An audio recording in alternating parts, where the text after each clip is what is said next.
నాకేమనిపిస్తుందంటే మనం personal loan తీసుకోవాలనిపిస్తుంది. ఎంతైనా ఇక మీదటి నుంచి మనకు ఖర్చులు పెరగబోతున్నాయి, తక్కువైతే కావు. అందుకే. గిరిజా, కానీ ఎందుకు? మొత్తం అంతా సరిగ్గానే మేనేజ్ అవుతుంది కదా. ఇప్పుడు మనం కార్ పేమెంట్ కూడా చేసేసాం. ఇక నార్మల్ ఖర్చుల గురించి అయితే నీకు మీ పెద్దనాన్న డబ్బులు వేస్తాడు కదా. అయినా ఒకవేళ నువ్వు చాలా ఖరీదైంది ఏదైనా 8-9 లక్షలు పెట్టి కొనాలనుకుంటే అప్పుడు ఆలోచించాల్సింది కదా.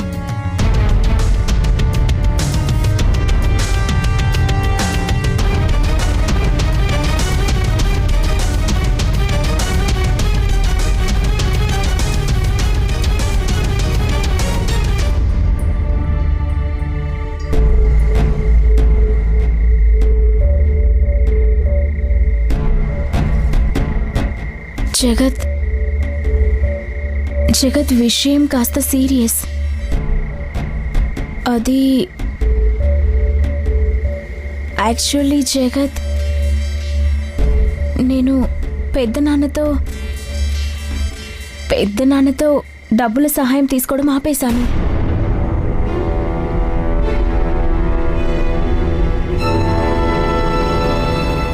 గిరిజా, ఇదెప్పుడు జరిగింది?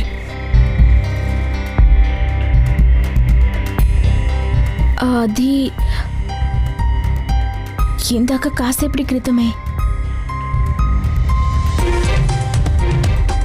అదేంటంటే మనం ఎన్ని రోజులని మన చదువు కోసం, మన ఇంటి ఖర్చుల కోసం వేరే వాళ్ళ మీద ఆధారపడతాం చెప్పు.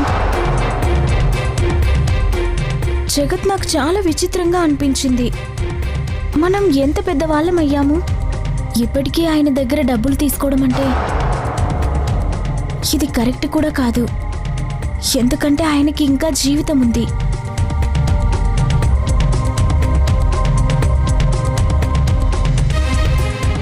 గిరిజా, ఇదంతా ఓకే, నిజంగా ఓకే.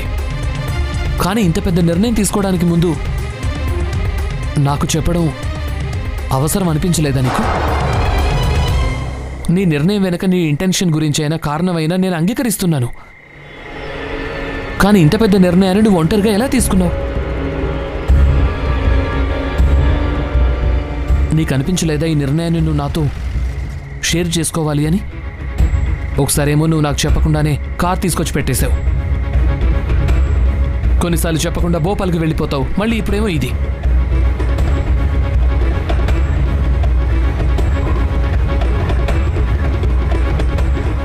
ఇంత పెద్ద నిర్ణయం తీసుకోవడానికి ముందు నాతో ఒక్కసారి డిస్కస్. ఎవరి బంధం నిలుస్తుందో చూసుకుందాం. ఒక తల్లి నమ్మకం గెలుస్తుందా, లేదా స్వార్థంతో ముడివేసుకున్న భార్య